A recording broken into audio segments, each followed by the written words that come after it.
project is a maraca. Isn't this great? Let me show you what you'll need. We have got some paint pens that have three-dimensional paint in them. There's glue. We're using a paper mache medium. We have a 4-inch length of a 1-inch dowel, some gemstones, and some plastic beads. And then on your basic tools, we'll just have a plastic washed out pop bottle, some masking tape, and a clear Ziploc bag. So let's get started.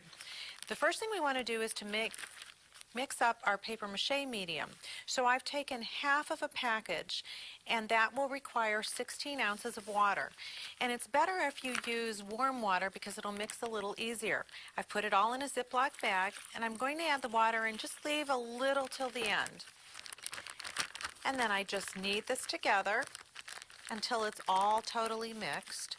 You can always add a little tiny bit more water if you need it to be a little moister, and on the same hand, if you add a little bit more of the pulp fiber, you can dry it out. So you continue mixing that. I'm going to set this aside because I have one that's all mixed here. Now you can see I've protected my work surface. I've just put down a garbage bag and then taped down the sides with masking tape. You could also use a plastic wrap or some wax paper. So I'm going to take this out of the bag. And the reason why I made this first is because I wanted to give it a little chance to just even dry a little bit before I start on my next part. Now you can see I'm wearing a rubber glove on one hand. You don't need to. This is perfectly fine and it's safe for your hands. I'm just doing it so that I'm all set for the next project. So I'm going to take my plastic bottle, I've washed it out, and then I'm going to take my 1-inch dowel. And I've wrapped some masking tape around the top just to make sure that it's nice and snug, because I don't want anything to fall out. So I'm going to test that and see. That looks good. So let's put some beads in, because that's what will make our sound. And you can put as many or as few as you want, and you can put as whatever style. So I'm going to squeeze that in. And there I have my basic maraca shape. Now I'm going to cover the top with paper mache medium. So let's spread that out. And I'm going to take a thin layer. Now you can use any kind of tool. You can use a plastic knife, you can use toothpicks, you can even use some of your clay tools. So I'm kind of making a cap for the top of the bottle. And paper mache medium sticks to itself, so you can keep adding more until I get a nice smooth finish. Then I'm going to do the same along the bottom and add some down here. Now the one thing is that might help you when you're doing this at home is to take your stick and either place it in a scrap piece of styrofoam or some other thing so that you can hold it in place while you're putting the material on. Now I could also dampen my hands to make it a little bit easier to spread.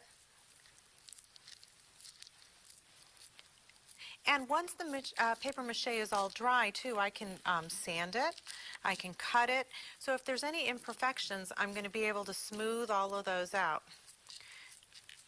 So I'll just continue on until I get a pretty good cap around the whole thing. Now at this point you can add wet paper mache to wet paper mache, or you can let it dry and then add your next thing. You just want to make sure you're leaving that window in between. So I've got the paper mache around the top and the bottom. Then the next thing I want to do is to make a few small circles. And I think that looks a little bit too big. And I'm going to attach those right on the top. If you can see, I'm putting one there.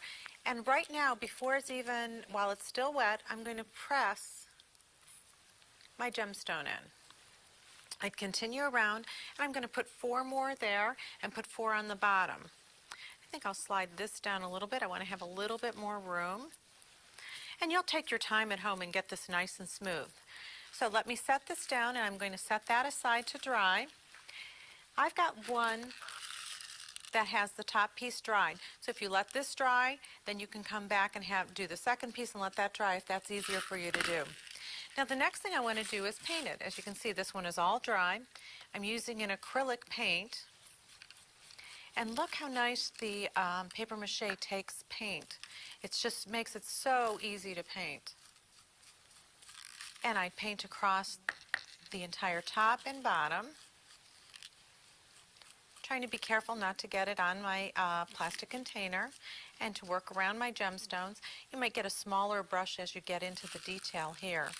But then down on the bottom, I want to do some extra embellishments too. So I've taken paint pens to make it easier for me. And I'm just going to paint squiggles and designs. These can be anything you'd like. You can do a zigzag. The important thing about this is to do one side, let it dry, and then come back and do the other side so you don't smear the part that you've already painted. So let's take one last look at our finished maraca. I'm going to hold this up, and you can see all the pretty designs that we've added on. Remember, you can make this any color.